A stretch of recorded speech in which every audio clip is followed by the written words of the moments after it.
to you, Lalita. Today we're going to have a chat about anxiety and what that means in a working environment. Mm-hmm. It's something that in our studies we've thought a lot about. What does anxiety mean to an individual and to an organisation? What do you think we mean by it when we're talking about it in a work context? I think probably going from an individual and how it sort of cascades up to an organization level. I think some of us as human beings, our brain is just more anxiety prone. And what I mean by that is, like in my these days I'm much better, but I remember in my college days and I used to be so well prepared with my exams, and yet when come the day of the exam, I was a total nervous wreck. Mm. And it was always my brain, and today on hindsight I can articulate this really well, where I used to think, oh my God, I won't know the answer, I'll forget the answer, something that I'm not prepared for will come in the exam and I'll fail the exam. And it was all those kinds of thoughts that went on in my brain. Now, when I'm anxiety prone, my behaviors, my actions, now going back to the workplace, my behaviors and actions are so stressed out. They are so, where I'm literally biting my nails. And that sort of then passes on to people around me, my colleagues, who could also be as anxiety prone as me, or maybe not as much, but since I'm creating so much of a stressful environment, and stress does pass on. Yeah. And so from an individual, it can go to maybe 3 people, maybe 4 people, maybe the entire team, the entire department.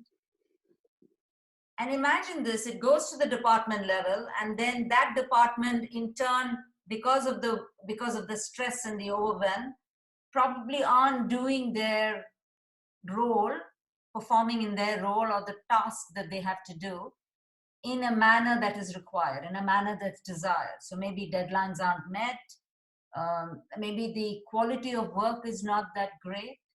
And it slowly starts affecting the deliverables that team needs to give. And then that passes on. When somebody else is relying on this team, it passes on to another team.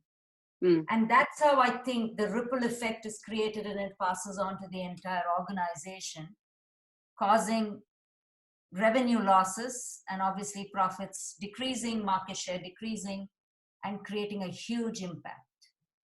I think that's a really interesting perspective. And I think what I found interesting is, if you say to somebody, oh, you must be feeling anxious about this, that sounds very kind of just a small human piece of the puzzle. Another perspective that we have in the group dynamics is the organization itself can start to show a response to a group anxiety. So say, in my universe, people put in big projects, technology projects, or they do an office move. Anything that involves change creates a group anxiety that then filters back to the people. So there's a bit of a potential for a resonating thing to go on, that in fact the person that's being stressed, it could be that some of that is their natural tendency. Your perfectionism about getting a really great mark because it's really important.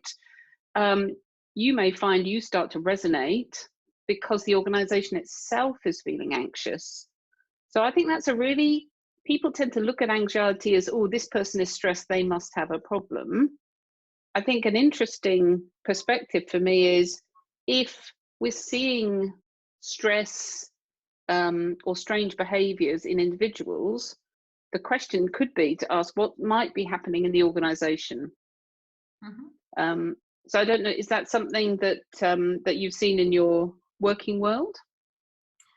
Yes, I think from an organization point of view, I remember 2 years back, one of the organizations that I was doing a workshop on change, where the senior management or essentially the CEO and chairman, had decided that, I mean, he had a foresight that things will change. They were in a very, very good position, good market share, making good revenues, one of the most dominant leaders. And he basically he had the foresight essentially that this won't continue, which means they need to make a change in the way they do things. And therefore, he created some changes. Now, those changes were created, first of all, I think, in a way that he did not involve the team. So it was just imposed on them rather than, what do you think? What are your thoughts?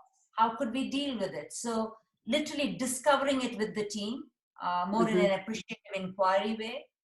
He didn't do that. He basically just decided, this is the way I want to do it. This is what it is. This is important. And he just told his direct reports, his N-1, go and implement the change. And that's how it sort of got down the organization ladder. And this created such an environment, and this is where the organization gives you the anxiety. It created so much of stress on each of those people. Some of them didn't even understand why this was being done. Some of them didn't really realize the importance of doing this. And a lot of people felt, I'm just being forced into it. And if this continues, I'm just going to leave. There were almost 50 or 60 people, if I remember right, who came to this workshop. And the management's remit here was, we need them to accept this change within a day. Wow. And that in itself created an anxiety in the workshop, as well as on each and every one of them, because they didn't know, in terms of daily business as usual, what did that mean? Do I have to do something completely different? Do I continue my business as usual and put this on gradually and then make the change slowly? And that wasn't clear. No one knew about it.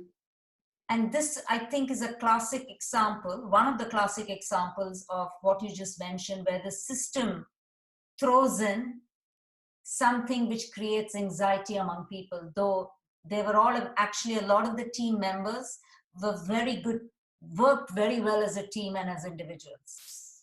And I think at that point, what you start to see is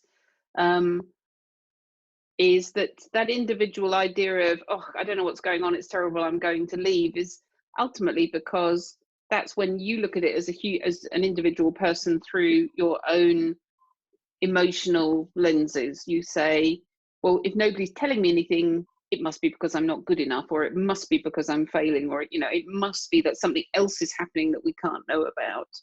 And it's a really great illustration of perhaps how the command and control structure works in some environments, in an army, excellent probably, but in one of the more complex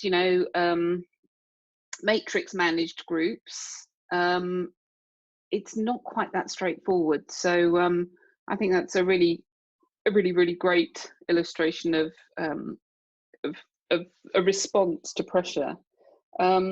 How do you think organizations might approach this kind of change differently? I think, and I've read books, and I know people. I mean, I took an appreciative inquiry training last year, and it was one of the most fantastic trainings that I did. Where and the two people who conducted the workshop or the training had have used appreciative inquiry along with the Six Sigma and the Lean In. And I think though many managements these days want results really quickly within a short period of time, what they tend to forget is that, as you said, in a control and command, the sustainment of such changes is probably doubtful. So one way to do it is you essentially have a group in the organization at various levels, define what is necessary.